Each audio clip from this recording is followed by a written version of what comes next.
Alrighty, welcome back for folks who have joined us from the previous session, and if you're just joining us now, welcome. This is a 10 o'clock session. The room that you're in, we will be going through the rental assistance program.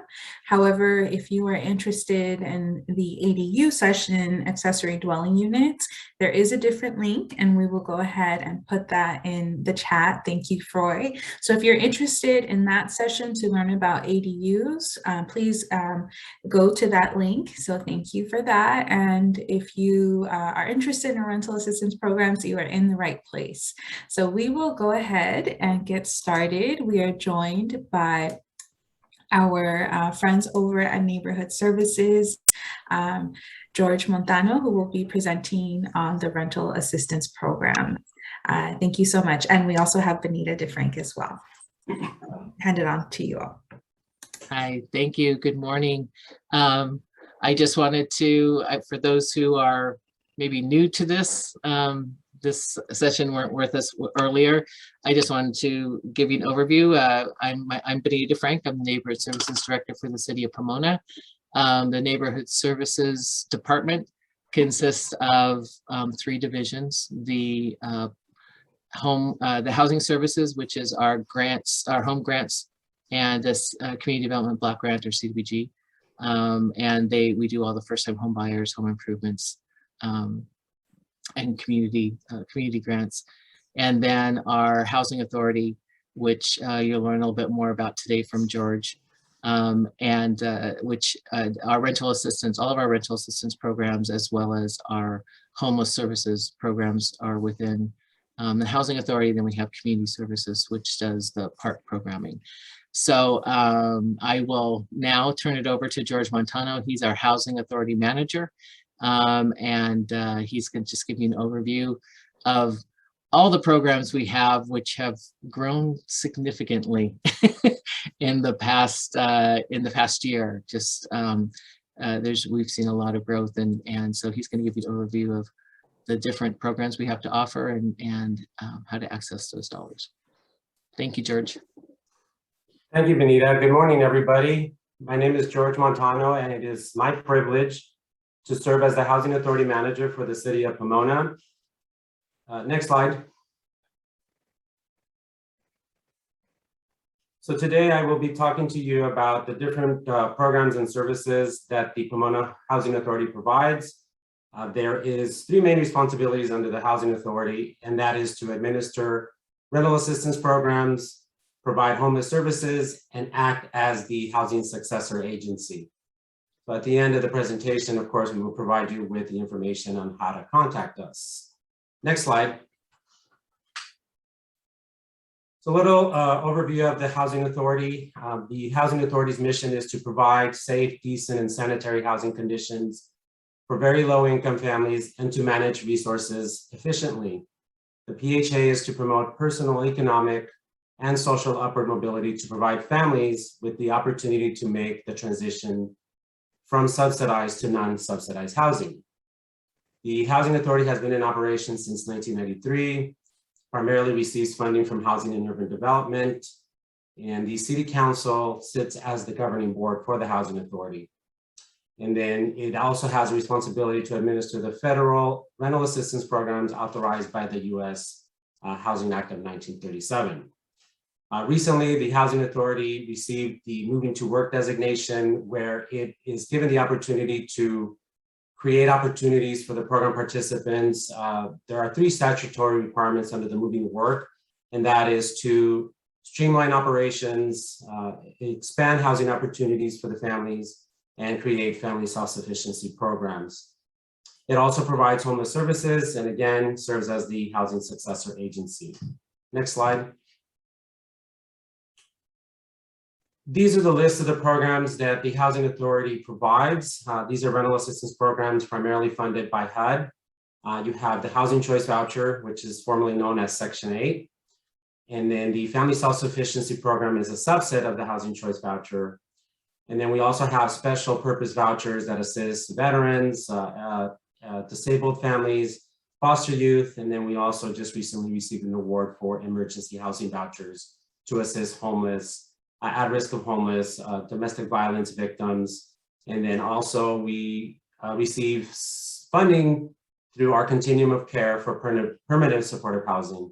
And I will provide a little detail and more information on each of these programs. So next slide. The Housing Choice Voucher, it is the largest rental assistance program with over 900 participants. It is 100% federally funded subsidy for low-income households that will live in privately owned rental units. It assists very low-income families, the elderly, disabled, to afford decent, safe, and sanitary housing. In cases where families qualify for the program, they're issued a voucher, and they are responsible for finding a suitable housing in the open market, as long as an owner is willing to rent to them. Rental units must meet minimum standards, health and safety, as determined by the Housing Authority. Again, once we determine the eligibility of the family, the unit, we will pay a subsidy, a monthly subsidy to the owner on an ongoing basis. And again, the family pays, the way the program is set up is that the family pays the difference. We typically pay the larger amount, which is the 70% of the contract rent, and the family pays approximately 30 to 40% of their income towards the rent. Under this program, the Housing Authority receives over $60 million annually to pay for the housing assistance payments and administer the program. Eligible families is just based on income and family size. Again, in general, the family pays, the eligibility criteria is that they are not to exceed 50% of the median income for the county or metropolitan area in which the family chooses to live. So again, we talked a little bit about it in the housing program presentation, and that is the area median income for the County of Los Angeles, Long Beach area. And these income limits are established by HUD. There are limitations to US citizens and specific categories of non-citizens who have eligible immigration status. Next slide. So in order to obtain a housing choice voucher, you would have to apply and get on a waiting list. The waiting list is currently closed. We recently opened up in May and received over 5,000 applications. The wait time for your name to come up to the top of the waiting list is about 3 to 6 years, depending on the position on the list. And then preferences are given to Pomona residents. There are other preferences that we give, and that is to homeless in Pomona, veterans, and other preferences that we give to families who are applying for this program. Next slide. The Family Self-Sufficiency Program is a subset of the Housing Choice Voucher Program, and this program is created to have we have a Family Self-Sufficiency Coordinator who works with these families to set up goals. They do enroll and sign a 5-year contract. Within that 5-year contract, the purpose of the program is to encourage families to increase their income. So anytime there is an increase in their income, we set aside some money and open up an escrow account. So as their income grows, we pay into this escrow account. And at the time of the graduation, they receive that, what we call a bonus. And a lot of families who have successfully completed this program have moved on and gone off the program and have purchased homes to our city's first-time home buyers. So it's a win-win under this program. And then to be eligible for this program is that you have to be currently a program participant under the Housing Choice Voucher Program. Next slide. Now we move into our special purpose vouchers. These are for specific populations. This one in particular is for the homeless veterans. This is the Housing and Urban Development Veteran Affairs Supportive Housing Program. This program is to assist homeless veterans, and we have to enter into a partnership with the Veteran Affairs. Our partnership is currently with the Veteran Affairs of Greater Los Angeles, and they are the ones that will be referring the clients or participants to this program. There is no waiting list. The VA will determine eligibility for the program and refer the veterans to the program. The Housing Authority receives over $200,000, to pay for the housing assistance and administer the program. The eligibility criteria, again, is that they have to be homeless veterans, and they will be referred by the VA of Greater Los Angeles. Next slide. The Housing Authority also received 30 project-based vouchers for housing and to house veterans. The difference between this program and the regular housing choice voucher is that the assistance is tied to the unit. So in other words, we enter into a contract with an owner to set aside a certain number of units that will house veterans and don't have to locate a unit. So in this case, we have 30 project-based vouchers that we currently receive, and we receive about $300,000 to pay for this housing assistance and administer the program. Again, the requirements are that they are homeless veterans and are referred by the VA of Greater Los Angeles. Next slide. So the project-based vouchers, we currently have we have 5 units at Olivera Senior Apartments where veterans will be able to live there. Now, if the veteran moves, the assistance doesn't go with the family, it stays with the unit. Again, the purpose of it is to make sure that there are units available for our homeless veterans. We also have partnered up with Veteran Parks Apartments. We have set aside 30 units, or project-based 30 units for homeless veterans. So we are working diligently with the VA to make sure that we get enough referrals to lease up these 30 units. This project is coming up online shortly. It should be opening up soon, and these apartments are brand new. So that's the beauty of this program, that we were able to set aside these brand new units for homeless veterans. Next slide. Another special purpose voucher program is the Mainstream Voucher Program. This program is specifically to assist low-income households that include at least one person with disabilities. The program is designed to help tenants with disabilities to live independently in the community. The Housing Authority receives over $1.8 million to pay for the housing assistance payments and administer the program.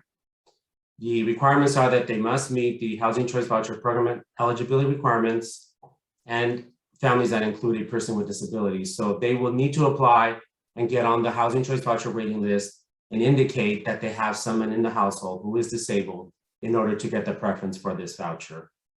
Next slide, please. The other one is the Foster Youth to Independence Initiative. We have received and applied and received 5 vouchers to assist foster youth who is aging out of foster care. So we work closely with a child welfare agency to make the referrals. There is no waiting list for this program. Again, we would partner up with a public child welfare agency to send the referrals to us. They are to be at least 18 years of age and not more than 24 years of age, and who are leaving foster care or will leave foster care, and are also homeless and at risk of becoming homeless. The requirement is that we assist these folks for a period of 3 years. That's the only difference between this program and the other programs, is that it limits the assistance for 3 years. So we'd have to work very closely with this youth to make sure that at the end of the 3-year term, they are self-sufficient. We have set up a program to work with them to succeed after the 3-year term. Next slide, please. So under the American Rescue Plan, the Housing Authority was invited to apply for emergency housing vouchers. These vouchers are limited to individuals and families who are homeless, recently homeless, or fleeing domestic violence, dating violence, sexual assault, or human trafficking, as defined by HUD and the Los Angeles Coordinated Entry System Policy Council. And to ensure that these EHVs are going to families that are most in need, we work with our community partners to determine the best use and targeting for these vouchers. And again, we received over $1.6 million to pay for the housing assistance rental subsidy and administer the program. Who is eligible? Those individuals and families who are homeless, recently homeless, or fleeing domestic violence, dating violence, sexual assault, or human trafficking. Applicants will be referred from the Continuum of Care coordinated entry system on a case-by-case basis. Again, there is no need for them to get on the list. These families will be referred directly from our coordinated entry system partner, which is the Los Angeles Homeless Services Authority. So we're working very closely with them to identify families that are or have been identified and meet this criteria. Next slide, please. We also receive funding from our Continuum of Care, a grant from the Continuum of Care that provides rental assistance and wraparound services to homeless who are disabled, They, again, receive case management and supportive services through our PHA partners to ensure that the families maintain housing, obtain and maintain housing throughout their assistance. We receive approximately $2 million to fund and pay for the housing assistance, as well as to administer the program. The qualifications are that they must meet Housing Choice Voucher Program eligibility requirements. They must be homeless, chronically homeless, and disabled to be eligible per HUD's definition of homeless, chronically homeless, and disabled. And they must be referred by one of our Pomona's partner agencies in order to apply for the program. The partners that we have for this particular program are Volunteers of America, Tri-City Mental Health, Prototypes, and Foothill AIDS. So these are the partners that we work with to ensure that these families are referred to this program, and it is permanent supportive housing. Next slide, please. So one of the three, again, main responsibilities of the Housing Authority is to also provide homeless services.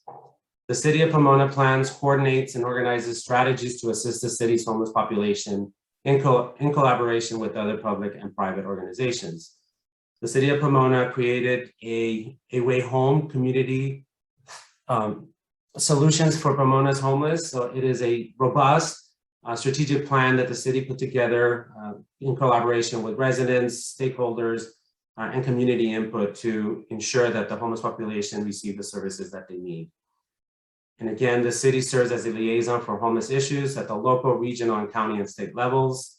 We work closely with Los Angeles Homeless Services Authority, which is their primary responsible to provide regional homeless services. And again, through this, through the homeless services, the City of Pomona and partner agencies provide the following services, and that's the Hope for Home Homeless Services Center, which is the centralized service center that recently opened up to provide housing as well as wraparound services to the homeless in Pomona. We also have the Hope for Home Access Center, which is open to program and non-program participants to get connected. We also have the Tri-Cities Cohort Program, which is a collaboration with 3 cities, that is Laverne, Claremont, and Pomona, to assist individuals and families experiencing homelessness within the 3 cities. So within this program, there is motel vouchers reserved for families, prevention services from becoming evicted or homeless. There's community outreach and engagement, including connecting to Hope for Home, where there is 2 beds per city. There's also street outreach. The San Gabriel Council of Governments provides funding for law enforcement, public works. Sorry, give me a second here. So the San Gabriel Council of Government provides funding for law enforcement and public works to address the homeless encampments and connect them to Hope for Home and Tri-City community navigators. Rapid rehousing is a short-term rental assistance for homeless. Tenant-based rental assistance is also a short-term rental assistance, and one-time utility payments for at-risk who are individuals and families who are experiencing homeless. We also provide a temporary storage center. This storage center is available for anyone experiencing homeless to store their belongings.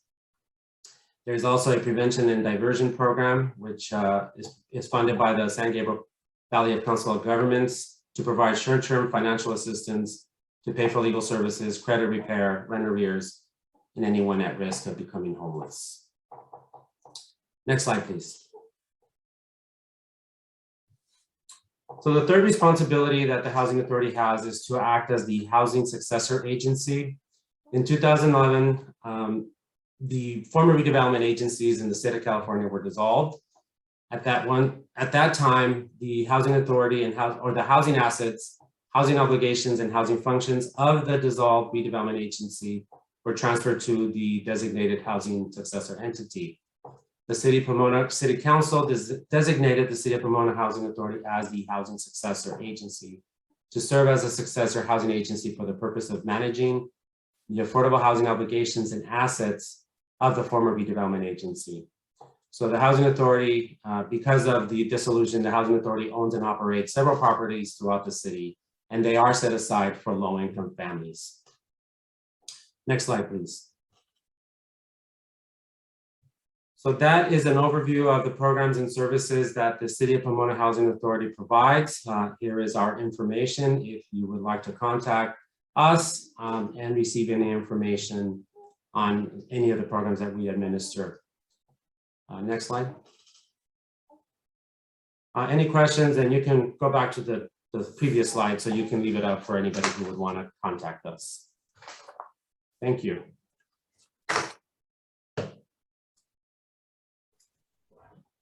Thank you, George. That was great. Lots of different programs there. So at this point, the chat is open if folks want to ask any questions there. I can get us started with a question. I believe the eviction moratorium, given with the pandemic, is ending, I hear, October, or it has now ended. If you all can share a little bit more about what that looks like for folks, and if folks are interested in applying for the rental assistance programs. I know for some cities it's like county or state-based, and other cities it's like city-based. Can you share how it works here in Pomona? I can go ahead and take that one. So the moratorium for residential tenants ended September 30th. So as of October 1st, the moratorium is no longer available. But there are still tenant protections in place. The tenant protections, basically anybody who applied for rental assistance through housingiskey.com, which is the state program for state rental assistance, if they applied before October 1st, the fact that they applied basically will ensure that those families aren't evicted until their payment process has been completed. So all they have to do is basically, if they receive a notice, they would have to just show proof of their application, and any judge would say they would throw out the eviction until the application process is complete. That being said, there may be the applications for state rental assistance are still open. So it's not as if October 1st they stopped accepting applications. They're actually accepting applications through I think it's the end of December.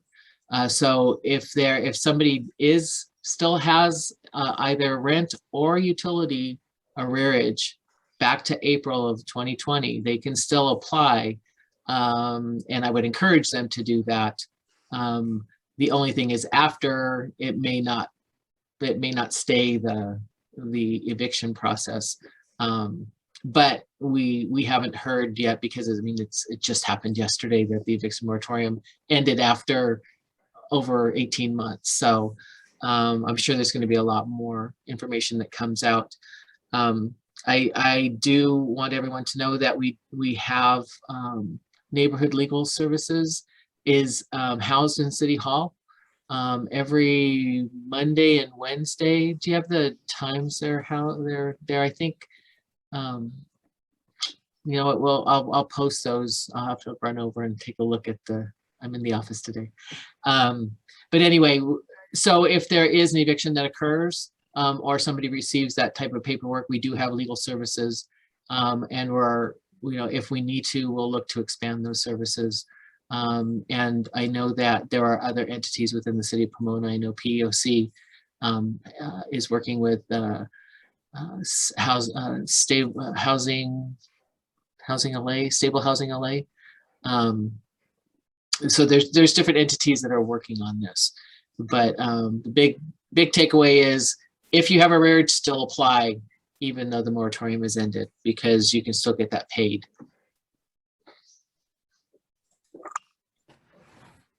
Thank you. I went ahead and included the link in the chat for the housing, the state's rental assistance program, Housing is Key, if you're interested.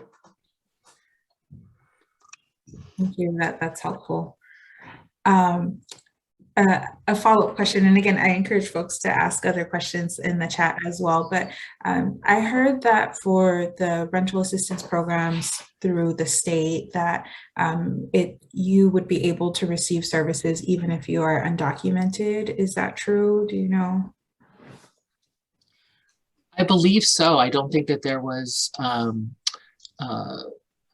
that was a barrier to receiving the state. I know early on that was a barrier for the funding that when we were doing that type of rental assistance at the beginning of the pandemic, there was that barrier, but I believe that has been taken away by the state's program. That's great. Thank you.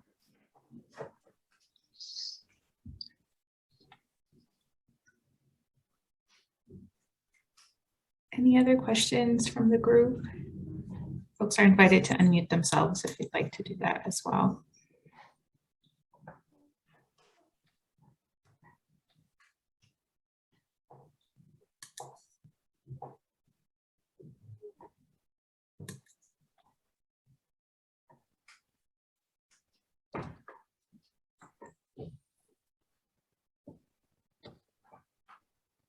I have another question. I have lots of questions. So while we get some other questions in the chat, if there are some, you all shared, it seems like there's so many different types of programs and services. My question is, do you feel that they are like utilized to their max potential, or are there certain programs that, you know, maybe there's funding, but, you know, maybe not enough people know about them, or, and I understand it might range, but, you know, there's so many different types of programs, and I know a lot of them are connected based on community-based organizations, but do you feel that all programs are utilized to their maximum potential, or are there some programs that maybe could use maybe more outreach, or you know, more people could benefit from? I can take that one, Benita. The rental assistance programs that we administer are in high demand. As you can see from the waiting list that we have for specifically the housing choice voucher, we only have a certain amount of slots and certain funding for the administration of those programs. So as families go off the program, we typically, you know, contact the families on the waiting list. We try to ensure that those waiting lists are current and make sure that the families have their information current. So we do outreach once a year to ensure that, you know, they're still there. But again, those resources are being utilized as well as the other vouchers. The one particular program that we do have a challenge is the HUD VASH program. We have a partnership with the VA. Part of the problem with that is that they are in the west side. And so a lot of the veterans, what they choose is to choose to live closer to the services, even in downtown. So we're kind of, Pomona is set up in the middle of two of the VAs, the Loma Linda, as well as the VA of LA. So getting the veterans to come out to Pomona and be connected it's a bit of a challenge. And the VA acknowledges this. It's not really something that is in our control. It is with the VA making sure that they identify the veterans that, you know, they need to refer for us to be successful. So that is the only one program that I do see that there is a challenge to identify these veterans to issue these vouchers. So aside from that, again, you know, we're maximizing the use of these vouchers and getting them out there to the families that are in most need. And the one thing I'll add is a voucher is only as good as the availability of units. And so we literally have people walking around with vouchers that can't find units. And so that's why the conversation of developing housing is such a vital conversation, because, you know, again, to have a voucher that says somebody, you know, that we can pay up to 70% of the rent, or actually we could pay up to 100% of the rent depending on what the family's household income is. But if they can't find a unit, the voucher is not even as good as the paper is written on. So that becomes an issue. And even then we're looking at, you know, can we talk about shared housing? Can we look into other means of creating the housing that's maybe more efficiency units for maybe the single adults?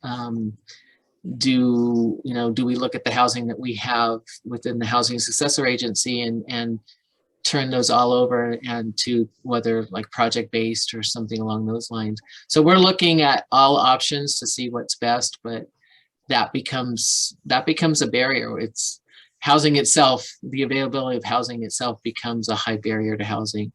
And I know Reggie's on this call, and he could speak to that as well, just getting out there, although they do a phenomenal job. I did want to just kind of point out that, and I put it in the chat, between 2018 and 2020, our various city programs housed over 700 households in 2 years with these different programs that we're talking about. So they are successful in how, in what we do. That doesn't even include the housing choice voucher. That's just the homeless rental assistance programs. So we are out there, and we are getting people housed, but the pickings are slim, especially right now. Regardless of whether you have a voucher or not, it's hard to find housing right now. I'd like to add that we are very fortunate to partner up with over 300 landlords who are more than willing to rent to our program participants. I understand that the program is a little bureaucratic, but we try to streamline the process. And again, if there's any concerns or issues that our owners are having, to give us a call, and we can try to work it out so that it doesn't become a barrier in renting to our program participants. So we appreciate them very much. And to answer Kathy's question about the maintenance, the one thing about our rental assistance programs is we inspect them before the units are leased up. It's part of what we have to do. So they have to meet housing quality standards prior to us leasing up that unit. And then a good majority of these programs, we go out on an annual basis or biannual basis to look at them again. So even though the city doesn't have right now an inspection ordinance, it's built into our program because we either have inspectors going out or we have case managers going out to those units. So Benita, could I respond to that? Sure. And add to my comment. I think that part of the reluctance on some landlords to accept Section 8 is based on experiences from 8 and 10 years ago, where the program was very onerous, difficult to work with. Really, it wasn't worth the agony of going through the process to just ensure the rent. From what I'm hearing now in a couple of our cases as well, that has been resolved, and it seems to be a much more hand-in-hand helpful ability to communicate and get inspections or work with tenants that may be having extraordinary problems.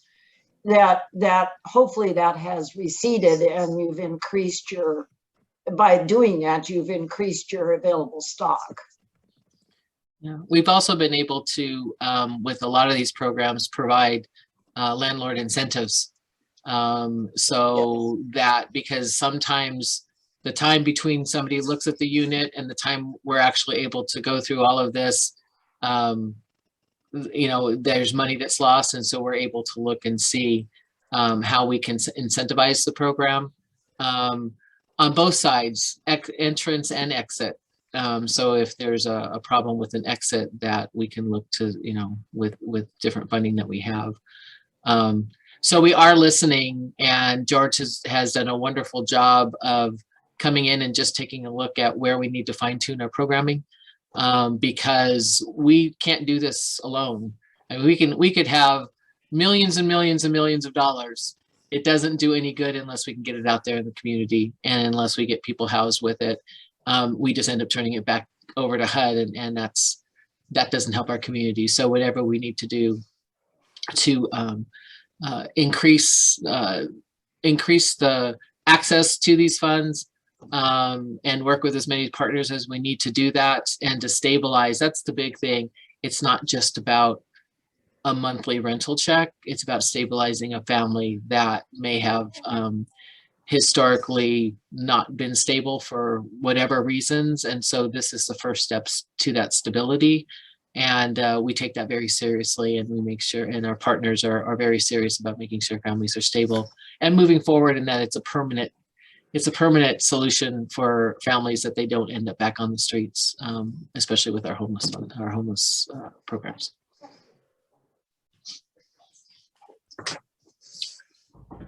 Thank you for that.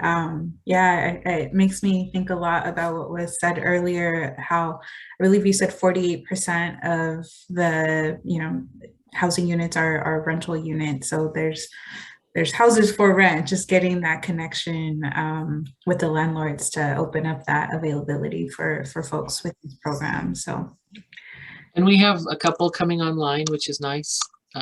Great. We have Jamboree.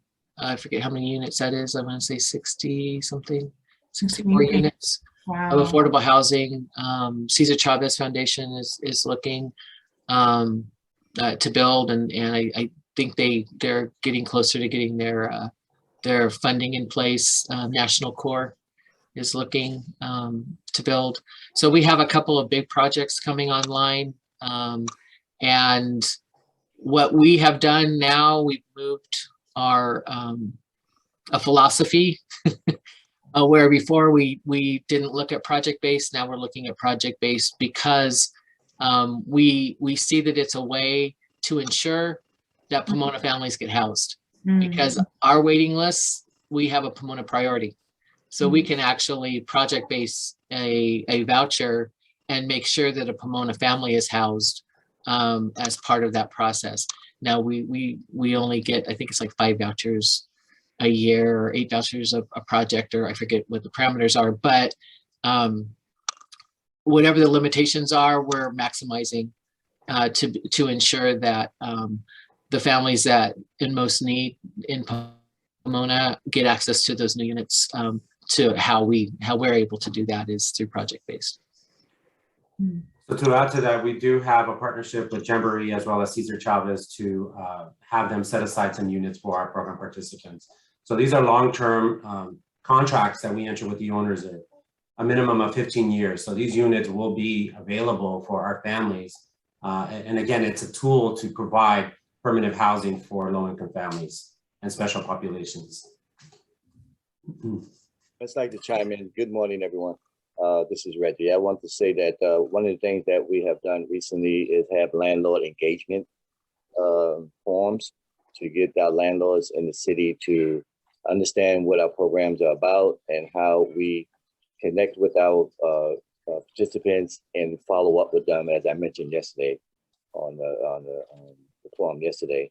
So yes, a voucher in hand, as Benita said, is not always the answer if we can't find the units. So that's why we are out trying to engage with more landlords and get them to buy into understanding that we will be able to follow up with our participants and helping them stay stable. And thank you, George, for the presentation. Thank you, Reggie.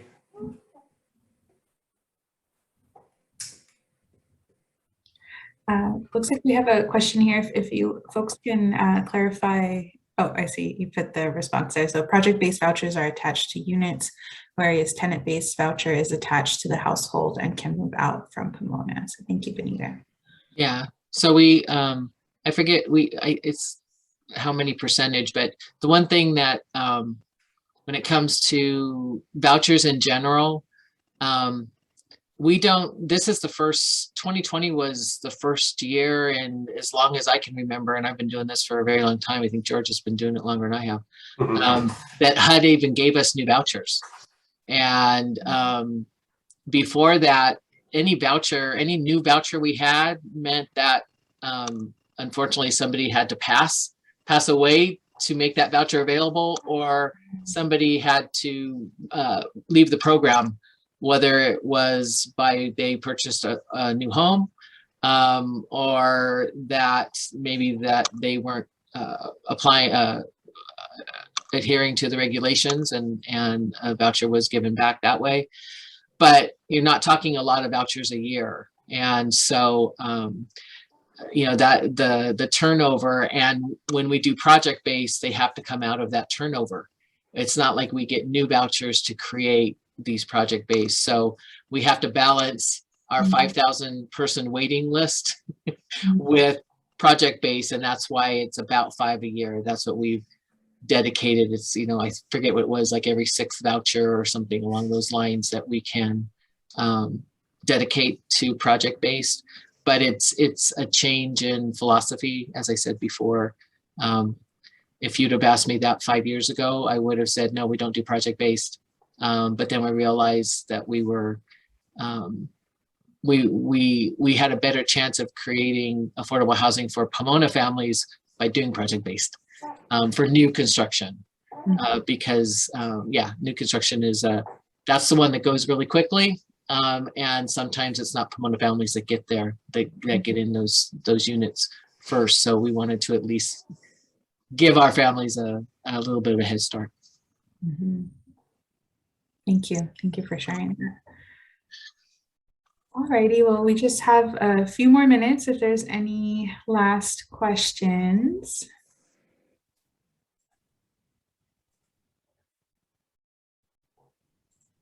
Well, I want to thank George and Benita for this great presentation. It was really helpful to learn about all of the programs. So we can wrap up and we can hang out here if folks have questions. Our next session begins at 11 a.m. Thank you, Freud. And we will be joined by Pro Housing Pomona. It will be an overview of the draft housing element, which we're really excited to hear more about. So that will be in this room. So folks are welcome to hang out here with us, and we'll be happy to see you all continue with us for the morning. Again, thank you, Benita and George. We really appreciate you all. And if there's any questions, we'll be in the chat. And thank you all. We'll see you soon.